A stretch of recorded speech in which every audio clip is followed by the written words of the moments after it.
প্রিয় শিক্ষার্থীরা, এই ক্লাসে আমরা 16 অধ্যায়ের টাইপ 1-এর 1 থেকে 6 পর্যন্ত এই 6টি গুরুত্বপূর্ণ এমসিকিউ সমাধান শিখব। শিক্ষার্থীরা, এই অধ্যায় থেকে অনেক বেশি এমসিকিউ তোমাদের পরীক্ষা আসে।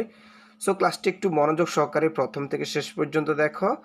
আমি তোমাকে কথা দিচ্ছি, এখান থেকে পরীক্ষা মাস্ট তুমি এমসিকিউ কমন পাবা। আচ্ছা, এক নম্বর প্রশ্ন একটু লক্ষ্য করো। এই জায়গাতে তোমাকে বলা হয়েছে একটি সমবাহু ত্রিভুজের পরিসীমা 18 সেন্টিমিটার হলে ত্রিভুজটির উচ্চতা কত? আচ্ছা, তোমাকে এখানে ত্রিভুজটির উচ্চতা বের করতে বলছে। তার আগে যে তথ্যগুলো দেওয়া আছে, সমবাহু ত্রিভুজ।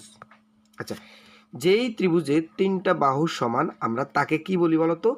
সমবাহু ত্রিভুজ বলি। এই যে একটা সমবাহু ত্রিভুজ আঁকলাম স্যারে, এই বাহুটা এবং এই বাহুটা, 3টা বাহু কিন্তু সমান থাকবে, অর্থাৎ এটা 10, এটা 10, এটা 10 হবে। এখন এর পরিসীমা দেওয়া আছে। পরিসীমা মানে কি? পরিসীমা মানে এই 3টা বাহু যোগ করলে যেটা হয় সেটাকে বলা হয় পরিসীমা। ধরো এটা 10, এটা 10, এটা 10, 3টা মিলে কত? পরিসীমা 30। তো যেহেতু এখানে 18 দেওয়া আছে, তার মানে এইটা কত? 6, এই বাহুটা, এই বাহুটাও 6, এই বাহুটাও 6, অর্থাৎ 3টা বাহু মিলে মোট কত? 3, 6, 18। আচ্ছা, এখন আমাদের ত্রিভুজটির উচ্চতা কত? আমাদের তো বের করতে বলছে উচ্চতা। সো উচ্চতা বের করতে হলে আমরা এখান থেকে মাঝখান দিয়ে একটা দাগ টানবো। হ্যাঁ, এই যে এইটাকে বলা হয় উচ্চতা। তার মানে আমাদের এই উচ্চতা, এই বাহুর দৈর্ঘ্য বের করতে বলছে। আচ্ছা, তুমি স্যারকে বলো তো, পুরা এটা যদি 6 হয় তাহলে শুধু এই অংশটুকু 3 এবং এই অংশটুকু 3, এই সাইড 3, এই সাইড 3, মোট কত হবে? 6। তো আমরা ধরো এই অংশটুকু আমরা তো বুঝে ফেলছি, এই অংশটুকু 3। এখন দেখো, অঙ্কটা সুবিধার্থে আমি বাকি অংশটুকু মুছে ফেলতেছি যাতে তোমরা করে বুঝতে পারো যে আমাদের তো বের করতে বলছে কি বলতো? উচ্চতা।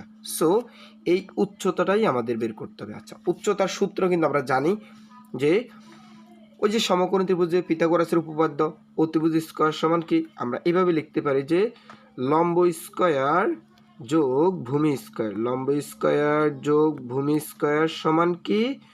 অতিভুজ স্কয়ার। আমি এগুলো সংকেত দ্বারা বোঝাচ্ছি যে লম্ব স্কয়ার যোগ ভূমি স্কয়ার সমান কি? অতিভুজ স্কয়ার, বা অতিভুজ স্কয়ার সমান লম্ব স্কয়ার যোগ ভূমি স্কয়ার। এখন আমি এখান থেকে লম্বটা বের করব, তাহলে লম্বটা থাকুক আর বাকিগুলো এই পাশে নিয়ে যাই। ঠিক আছে? তো দেখো, লম্ব, এইটা লম্ব স্কয়ার স্যারে লিখলাম, যোগের যোগ। এখন ভূমির মান কত বলো তো? ভূমির মান কত পাইছো তুমি? 3 পাইছো, তাই না? তাহলে তুমি 3-এর উপর স্কয়ার দাও, সমানের সমান। আর অতিভুজ তুমি কত পাইছো? অতিভুজ কত? 6, তার মানে 6-এর উপর স্কয়ার দিবা, 6-এর উপর স্কয়ার। এখন তো লম্ব স্কয়ার এটা যেভাবে আছে এইভাবে যোগের যোগ, 3-এর উপর স্কয়ার দিলে কত হয়? 3-এর উপর স্কয়ার করলে 3 3 9 হয়। এরপর 6-এর উপর স্কয়ার করলে 6 6 36 হয়। ঠিক আছে?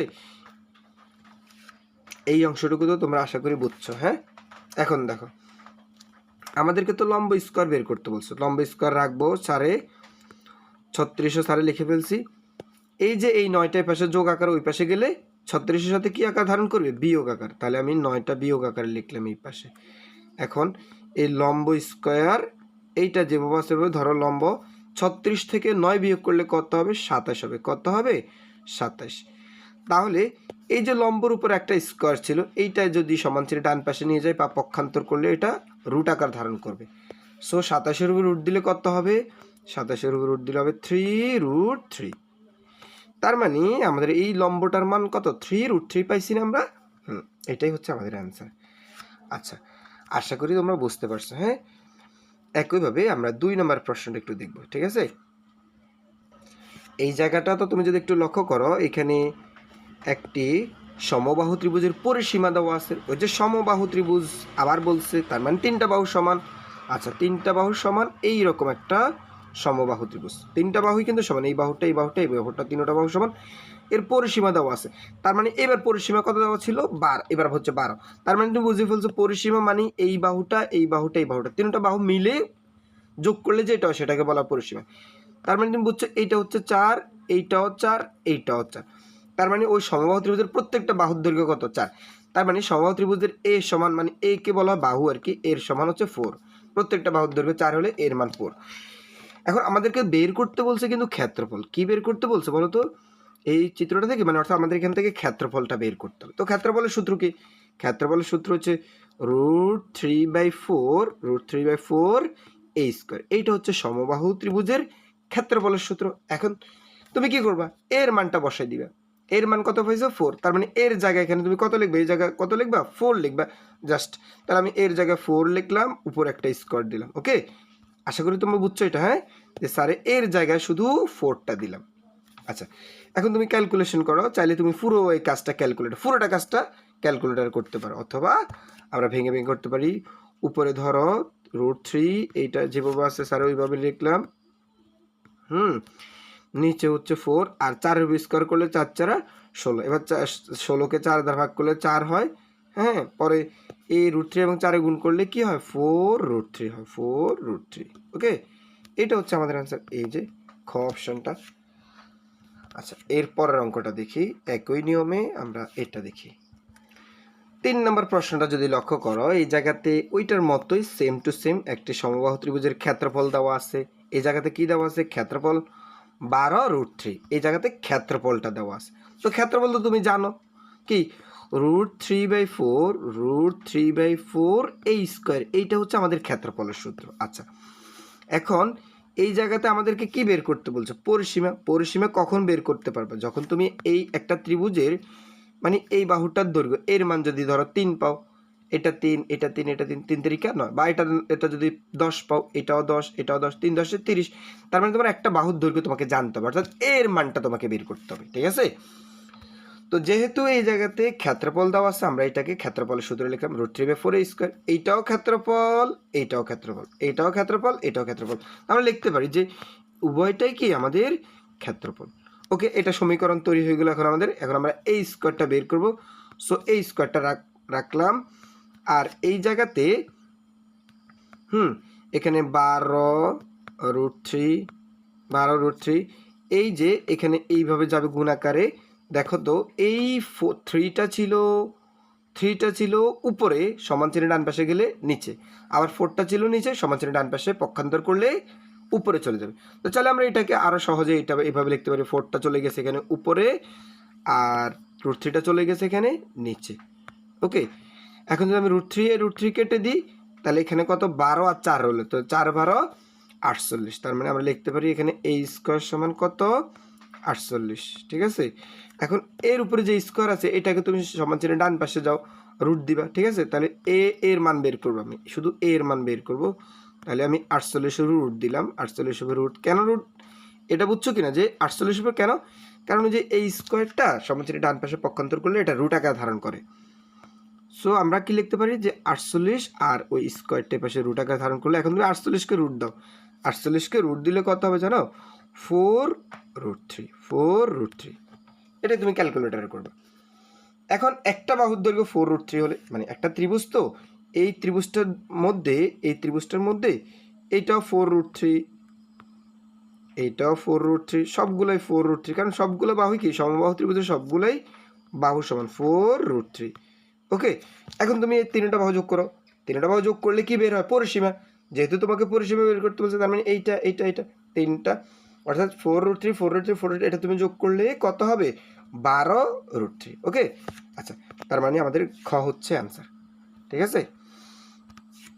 এরপরে আমরা এই চিত্র অনুসারে এই অঙ্কটা সমাধান করি। আচ্ছা, এই অঙ্কটা একটু ব্যতিক্রম নিয়মের, দেখো এই নিয়মের এমসিকিউ অনেক বেশি পরীক্ষা আসে। 4 নম্বর অঙ্কটা, চিত্রে ফি কিউ আর এর ক্ষেত্রফল কত, অর্থাৎ এই ত্রিভুজের ক্ষেত্রফল তোমাকে বের করতে বলা হয়েছে। আচ্ছা, ক্ষেত্রফল বের করতে হলে যখন দুইটা বাহু একটা কোণ দেওয়া থাকবে, আমি আবার বলছি দুইটা বাহু একটা কোণ দেওয়া থাকলে তোমাকে এটা সূত্র লিখতে হবে এভাবে, ক্ষেত্রফলের সূত্র, শুধু ক্ষেত্রফলের সূত্র। যদি কি দেওয়া থাকে, দুইটা বাহু একটা কোণ দেওয়া থাকলে, তখন তুমি লিখতে পারবে এভাবে যে সাইন থিটা মানে এখানে কত ডিগ্রি বলো তো, 30 ডিগ্রি, তাহলে তুমি সাইন 30 ডিগ্রি লিখবে, সাইন 30 ডিগ্রি। ওকে, এরপরে দুইটা বাহু সাইন 30 ডিগ্রি, মানে এই সূত্রটা প্রথমে লেখাচ্ছি, সাইন থিটা, এরপরে দিই সূত্র হচ্ছে হাফ ইন্টু, সরি এখানে হাফও আছে, half into sine theta a1b1, sorry এটার সূত্রটা ঠিক এরকম হবে যে half into A B sine theta. যদি দুইটা বাহু একটা কোণ দেওয়া থাকে, তখন সূত্রটা হবে, ক্ষেত্রফলের সূত্র হচ্ছে half into A B sine theta. এখন হাফের হাফ তুমি তো লিখতে পারবো 1/2কে, এটাকে হাফ বলছি, আর এর মান হচ্ছে 8, আর এখানে বির মান হচ্ছে কত, 8 আর 9, অর্থাৎ এর মান 8 গুণ বির মান হচ্ছে 9, দুইটা মান লিখে ফেলছো। সাইন সাইন থিটা মানে সাইন থিটা, থিটা মানে কত ডিগ্রি বলো তো? 30 ডিগ্রি। তাহলে সাইন 3 ডিগ্রির মান কত তুমি একসাথে করতে পারো। সাইন 3 ডিগ্রি মান হচ্ছে 1/2। সাইন 3 ডিগ্রির মান কত? 1/2। এখন যদি আমরা এই ক্যালকুলেশনটা করি, 8কে তুমি যদি 4 দ্বারা ভাগ করো কত হবে? 4, 4 দুগুণে 8। আবার 4কে যদি, আচ্ছা তোমাদের এটা ক্যালকুলেটারে করবা, তোমার এটা এভাবে করতে গেলে ভুল হবে, ঠিক আছে? ক্যালকুলেটার যেহেতু ব্যবহার করতে পারো, সো ক্যালকুলেটার করবা। 8 আর 9 হচ্ছে উপরের সংখ্যা। 8 নং 72, 8 নং কত? 72, আর নিচে 2 দুগুণে 4, মানে উপরে হচ্ছে 72 আর নিচে হচ্ছে গুণ করলে 2 দুগুণে কত হয়? 4 হয়। এখন তুমি 72কে 4 দ্বারা ভাগ করো, 72কে 4 দ্বারা ভাগ করলে যেটা হবে 18 হবে। 72, 4, 18, 72। সো এই 18 হচ্ছে আমাদের অ্যান্সার। কি কার ক্ষেত্রফল বলতো? এই ত্রিভুজ পি কিউ আর এর ক্ষেত্রফল। আচ্ছা, পরীক্ষাতে এই যদি দুইটা বাহু একটা কোণ দেওয়া থাকে তখন তুমি এই সূত্রে অ্যাপ্লাই করে অঙ্কটা সমাধান করবা। আশা করি তোমরা বুঝছো। হাফ ইন্টু অর্থাৎ 1/2 এবি সাইন থিটা। এখন থিটার মান যদি 30 থাকে তাহলে সাইন থিটা 30 ডিগ্রির মান তুমি 1/2 লিখবে। যদি থিটার মান 60 ডিগ্রি থাকে তাহলে তুমি সাইন 60 ডিগ্রি লিখবে। ক্যালকুলেটার এই সাইন 60 ডিগ্রির মান তুমি ক্যালকুলেটারে বের করবে। হ্যাঁ, আচ্ছা, একইভাবে ধরো আমরা এর পরের অঙ্কটা করবো। হ্যাঁ, একই নিয়ম। আচ্ছা, তো এখানে 5 নম্বর প্রশ্নটা যদি একটু দেখো তোমরা, এই জায়গাতে দেখো তো, একটি ত্রিভুজের দুইটি বাহুর দৈর্ঘ্য, যে দুইটি বাহুর দৈর্ঘ্য এবং একটা কোণ দেওয়া থাকলে এই সূত্র অ্যাপ্লাই করতে হয়। তো দেখো এই জায়গাতে দুইটা বাহু দেওয়া আছে, এর মান দেওয়া আছে, আবার বি এর মান দেওয়া আছে। আচ্ছা, এর মান বি এর মান দেওয়া আছে এবং ক্ষেত্রফল দেওয়া আছে। এর সাথে কি দেওয়া আছে? ক্ষেত্রফল দেওয়া আছে। তোমাকে কোণের মান বের করতে বলছে, মধ্যবর্তী কোণের মান। তাহলে তুমি সেম একই সূত্র, কোণ বাহু দুইটা, কোণের কথা বলছে, বাহু দুইটার কথা বলছে, তার মানে এই সূত্র। এখন তুমি হাফের হাফ, এ বি এর মান কত পাইছো? 6, বি এর মান কত? 8। তুমি লিখে ফেলো যে এই হাফ এর মান পাইছো 6, বি এর মান পাইছো 8। এগুলো গুণ আকারে, গুণের সম্পর্ক, ঠিক আছে? বা গুণ চিহ্ন দিয়েও লিখতে পারো চাইলে। হ্যাঁ, 6 গুণ 8। আর আমাদের এখানে তো সাইন থিটার মান তো আমরা জানি না। সো এই সাইন থিটা এটা যেভাবে আছে সেভাবে আমরা সাইন থিটা এটা যেভাবে আছে সেভাবে লিখে ফেলতেছি, সাইন থিটা। ওকে, আর সমান চিহ্ন এখানে 12√2। আচ্ছা, এই অংশটুকু আমরা যেভাবে সেভাবে করে ফেলছি।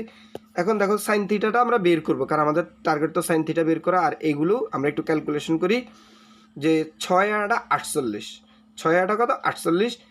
48কে 2 দ্বারা ভাগ করলে 24 দুগুণ 48। তার মানে এই পুরো ফলাফল কত? 6 আর 48, 48কে 2 ভাগ করলে 24। তার মানে এই অংশটুকুর মান কত পাইছি? 24 পাইছি। এই 24 এপাশে গুণ আকারে, এই পাশে দিলে ভাগ আকারে। তার মানে আমাদের সাইন থিটার মান বের হবে যে কত হয়েছে এখানে, এই পাশে তো 48 পাইছি, 48কে 2 ভাগ করলে 24 দুগুণ 48। তার মানে এই পাশে 24, এটার ফলাফল কত পাইছি? 24 পাইছি। কত পাইছি? 24। এই 24টা এই পাশে গুণ আকারে, ওই পাশে গেলে ভাগ আকার ধারণ করবে। সো আমরা এই পাশে এটার নিচে ভাগ আকার করবো। 12√2 এইটার নিচে এই 24টাকে ভাগ আকারে করবো। এখন তুমি 12কে এই 12 দুগুণে 24, 12 দুগুণে 24, অর্থাৎ সাইন থিটা আমরা লিখতে পারি যেখানে সাইন থিটা সমান কত? উপরে পাইছি কত? উপরে কিন্তু 24কে ভাগ করলে 2, নিচে 2 আর উপরে √2, উপরে √2। তাহলে লিখতে পারি উপরে √2, নিচে কত? 2। ঠিক আছে, আমরা যদি এটাকে আরও ক্যালকুলেশন করি, দেখো। হ্যাঁ, এই নিচে √2-র পরিবর্তে তুমি 2টা √2 লিখতে পারো, 2টা √2 লিখতে পারো, একটা √2 নিচে। আচ্ছা, এই কাজটা তুমি ক্যালকুলেটর করবা, দেখবা এই পুরো এই কাজটা এই √2/2 এটাকে তুমি ভাগ করবা, ক্যালকুলেটরে ভাগ করলে দেখবা আসবে 1/√2, 1/√2। এখন সাইন কত ডিগ্রির মান? 1/√2, 1/√2 সাইন কত ডিগ্রির মান? তুমি এইটা আবার ক্যালকুলেটরে বের করে সাইন 30 ডিগ্রি দিবা, দেখবা 1/√2 আসে না। সাইন 45 ডিগ্রি দিবা, হয়তো 1/√2 চলে যাবে, অথবা সাইন 60 ডিগ্রি দেবে, দেখবা 1/√2 চলে আসবে। মানে তুমি ক্যালকুলেটর ট্রাই করবে, দেখবা সাইন 45 ডিগ্রি দেওয়ার সাথে 1/√2 চলে আসছে। ঠিক আছে, তখন তুমি বুঝে ফেলবা যে এখানে থিটার মান কত? 45 ডিগ্রি। ঠিক আছে, আচ্ছা, এরপরের অঙ্কটা আমরা করব। দেখো, একই নিয়ম। আচ্ছা, আমাদের ক্লাসগুলো তোমাদের কাছে কেমন লাগে অবশ্যই কমেন্ট করে জানাবা।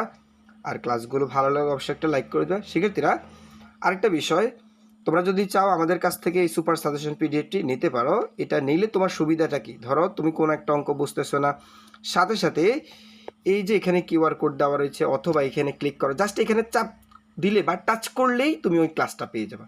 একজন শিক্ষক এসে তোমাকে ওই কনসেপ্টটা, ওই অঙ্কটা বুঝিয়ে দিবে। ঠিক আছে, এই আমাদের এই সাজেশনে এমসিকিউ, সংক্ষিপ্ত প্রশ্ন, এরপর সৃজনশীল প্রশ্ন, অর্থাৎ পুরো সম্পূর্ণ গণিত বইটি সাজানো আছে। সো যারা নিতে চাও অবশ্যই হোয়াটসঅ্যাপে যোগাযোগ করবা। আচ্ছা, 6 নম্বর প্রশ্নটি একটু লক্ষ্য করো তো। একটি সমকোণী ত্রিভুজের অতিভুজ দেওয়া আছে, ভূমি দেওয়া আছে। আচ্ছা, ক্ষেত্রফল কত এটা বের করতে বলছে। যার আগে আমরা একটা সমকোণী ত্রিভুজ আঁকবো। এইটা হচ্ছে আমাদের সমকোণী ত্রিভুজ, এটার অতিভুজ হচ্ছে 13, হ্যাঁ, অতিভুজ 13 আর ভূমিটা হচ্ছে 12। তাহলে তোমাকে লম্ব বের করতে বলছে। কি লম্বটা তোমার জানার দরকার, লম্বটা। তো লম্ব কীভাবে বের করতে একটু আগে স্যারে তোমাদেরকে শিখেছি যে লম্ব স্কোয়ার যোগ ভূমি স্কোয়ার, লম্ব স্কোয়ার যোগ ভূমি স্কোয়ার সমান কি বলতো অতিভুজ স্কোয়ার, বা অতিভুজ স্কোয়ার সমান লম্ব স্কোয়ার যোগ ভূমি স্কোয়ার। এখন অতিভুজের মান কত দেওয়া আছে 13, হ্যাঁ, যা মান দেওয়া আছে তোমার লম্বটা বের করতে বলছো। লম্বটা রাখো, লম্ব স্কোয়ার রাখো যোগ ভূমির মান কত দেওয়া আছে 12, 12-র উপর স্কোয়ার, 12 স্কোয়ার লিখে ফেলো সমানের সমান অতিভুজের মান কত দেওয়া আছে 13, 13 লিখে ফেলো 13-র উপর স্কোয়ার, হ্যাঁ। এরপর লম্ব স্কোয়ার তো আমরা বের করবো। সো লম্ব স্কোয়ার এটা যেভাবে আছে সেভাবে 12 উপর স্কোয়ার করলে 144 হবে। কত হবে 144, 144, 13-র উপর স্কোয়ার করলে 169, 169। এখন লম্বটা তো আমরা বের করবো, লম্ব স্কোয়ার, তাহলে লম্ব স্কোয়ার সারে রাখলাম সমান এই যে 144 এই পাশে যোগ আকারে 169-এর সাথে ওই পাশে গেলে 169-এর সাথে এটা কি আকার ধারণ করবে 144, এটা কি আকার ধারণ করবে বিয়োগ। তাহলে লম্বটাকে সারে রাখলাম। এই যে স্কোয়ার এটা এই পাশে স্কোয়ার আকারে ওই পাশে গেলে কি আকার ধারণ করবে রুট আকার ধারণ করবে। 144 থেকে তুমি ক্যালকুলেশন করো কত বিয়োগ করলে 25 থাকে, কত থাকে 25 থাকে, ঠিক আছে। কত হবে 25, এই 25 পরে 25 হবে, এখানে কত হবে 25 হবে, 169 থেকে 140 বিয়োগ করলে 25 হবে, পরে 25-এর উপর রুট করলে কত হবে শুধুমাত্র 5 হবে, 5, ঠিক আছে। তার মানে লম্ব তুমি কত পাইছো 5 পাইছো। আচ্ছা, লম্ব তো তুমি বের করে ফেলছো 5, এইটা তো সবাই বুঝছো, হ্যাঁ, কিন্তু তোমাকে তো এখানে লম্ব বের করতে হবে সেটা ঠিক আছে, বাট মূল কাজটাকে তোমাকে তো ক্ষেত্রফল বের করতে হবে। তো ক্ষেত্রফলের সূত্র কি, ক্ষেত্রফলের সূত্র জানি আমরা, একটা ত্রিভুজের ক্ষেত্রফলের সূত্র জানি হাফ ইন্টু ভূমি গুণ উচ্চতা, ভূমি গুণ কি উচ্চতা, হাফ ইন্টু ভূমি গুণ উচ্চতা। তো তুমি তো এখন হাফ ইন্টু ভূমি গুণ উচ্চতা, হাফ ঠিক আছে মানে 1/2, এইটা ঠিক আছে। ভূমির মান কত পাইছো, ভূমির মান পাইছো 12, এটাও ঠিক আছে গুণ 12, হ্যাঁ। উচ্চতা কত পাইছো, এই যে আমরা উচ্চতা 5 পাইছি, এতক্ষণ যাবত যেই উচ্চতাটা বের করার জন্য এখানে লড়াই করছি না আমরা, এই উচ্চতাটা কত পাইছি 5 পাইছি, এই 5টা এখানে লিখবো। এখন তোমরা কাটাকাটি করো, 2 দ্বারা 12কে ভাগ করলে 6 দুগুণে 12, 6, পরে 5 আর 6 গুণ করলে 5 6 30, আনসার 30, হ্যাঁ। চাইলে ক্যালকুলেটারের পুরো কাজটা ক্যালকুলেটার